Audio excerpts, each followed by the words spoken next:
السلام عليكم ورحمة الله وبركاته. اليوم سأستعرض لكم أفضل 10 ألعاب موبايل متنوعة بين الكلاسيكية والحديثة والعصرية، وهي تشكيلة رائعة من الألعاب الممتعة. ملاحظة: روابط كل الألعاب موجودة في وصف الفيديو أو أول تعليق مثبت. والآن دعونا نبدأ بأول لعبة.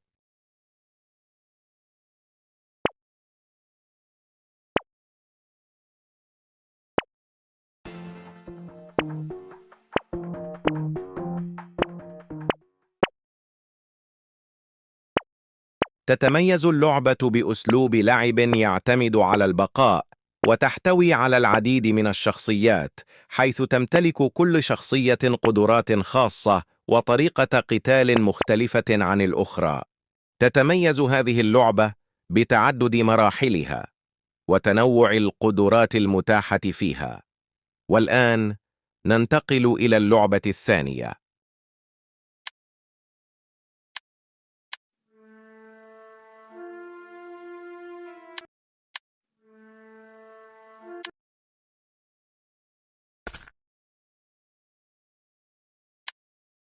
اللعبة رقم 2 تحتوي على صناديق، دروع، جرعات علاج، خواتم تمنح قدرات، وعصية سحرية. كما يواجه اللاعب أعداء متنوعين وزعماء وفخاخ في الأرض، ويمكنه تطوير شخصيته أثناء اللعب. رغم أن اللعبة قديمة، إلا أنها لا تزال جيدة وتستحق التجربة. تدور فكرتها حول شخص يحاول استكشاف الزنزانة والنزول إلى أعماقها للحصول على الكنز، وتضم اللعبة 6 شخصيات مختلفة للاختيار بينها. ننتقل الآن إلى اللعبة رقم 3.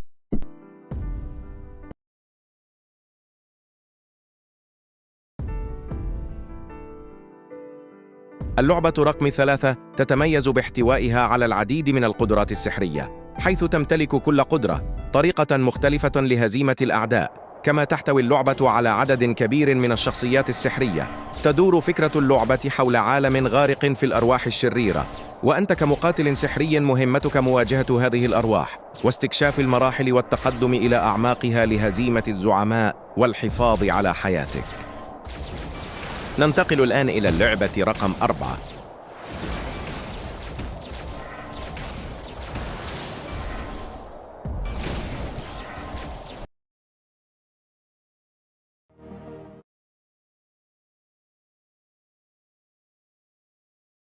اللعبة رقم 4 هي لعبة مستوحاة من أحداث الحرب العالمية الثانية.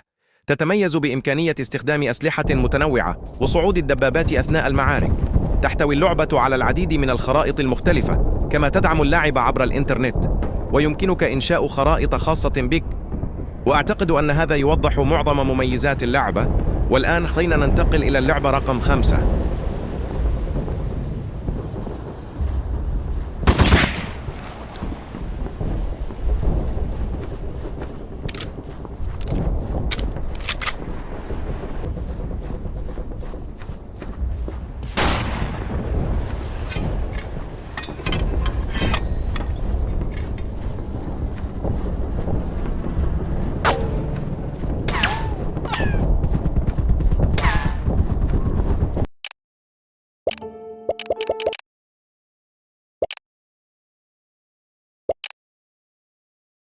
اللعبة رقم 5 تتميز بوجود 13 شخصية مختلفة و10 أنواع من الأسلحة. لكل شخصية قدرة فريدة تتميز بها، ويمكنك اختيار قدرات سحرية تزيد سرعتك أو تمنحك تنينا يقاتل إلى جانبك. تدور فكرة اللعبة حول البقاء في عالم مظلم مليء بالمخلوقات الشريرة، حيث يجب عليك مواجهة موجات الأعداء واستخدام مهاراتك وقدراتك السحرية للبقاء على قيد الحياة لأطول فترة ممكنة، وتحقيق الفوز في كل جولة.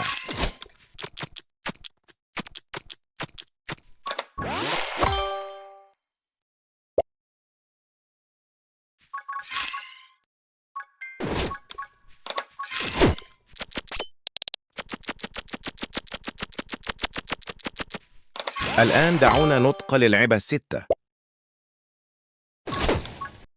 اللعبة رقم 6 هي لعبة بسيطة للتسلية، قديمة لكنها جميلة من حيث التصميم البصري. لمن يرغب في تحميل هذه اللعبة، الرابط موجود في الوصف أو في أول تعليق مثبت. ننتقل الآن إلى اللعبة رقم 7.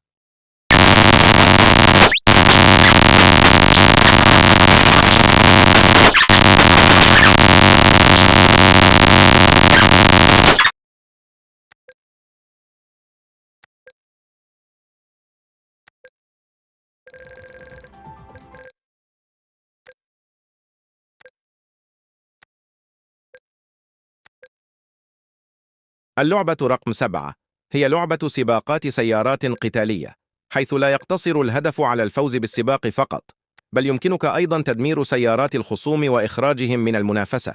تتميز اللعبة باحتوائها على عدد كبير من السيارات القابلة للتطوير والتعديل، بالإضافة إلى العديد من الخرائط وأنماط اللعب المختلفة. كما يمكنك فتح سيارات جديدة مع التقدم في طور اللعب، مما يجعل التجربة أكثر متعة وتحدياً. ننتقل الآن إلى اللعبة رقم 8.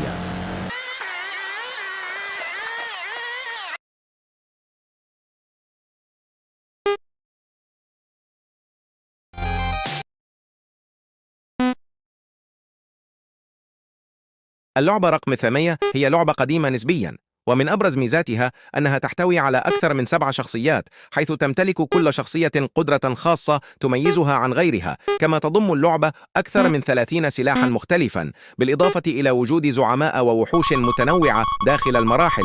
تدور قصة اللعبة حول عالم اجتاحته قوى الظلام، ومهمتك هي استكشاف الدهاليز ومواجهة الأعداء والزعماء من أجل البقاء والتقدم في أعماق هذا العالم المليء بالمخاطر. ننتقل الآن إلى اللعبة رقم 9.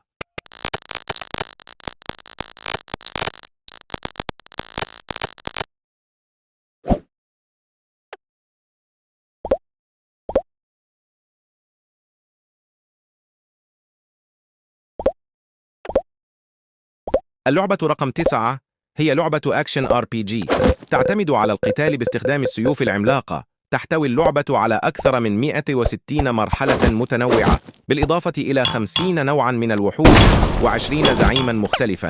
يمكنك جمع المعدات من الأعداء وتطوير شخصيتك عن طريق نظام الترقية.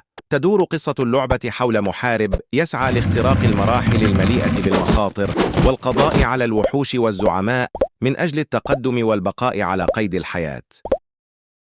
الآن ندخل اللعبة رقم 10 الأخير.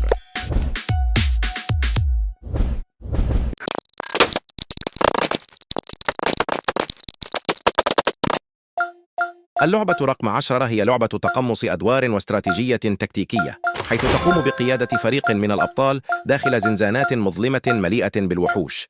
تحتوي اللعبة على 5 فئات مختلفة من الشخصيات، لكل منها قدرات خاصة تختلف عن الأخرى. كما تضم أسلحة ودروعا متنوعة وقدرات سحرية يمكن استخدامها في المعارك. يتعين عليك مواجهة أعداء وزعماء أقوياء وجمع الغنائم وتطوير فريقك حتى تتمكن من التقدم في أعماق الأبراج المحصنة.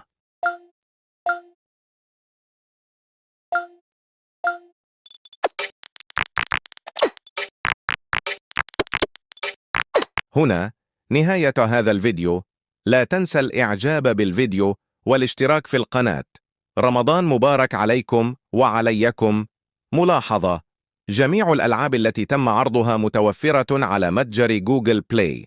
كما تابعوا القناة، لأن الفيديو القادم سيكون عن أفضل ألعاب الزومبي.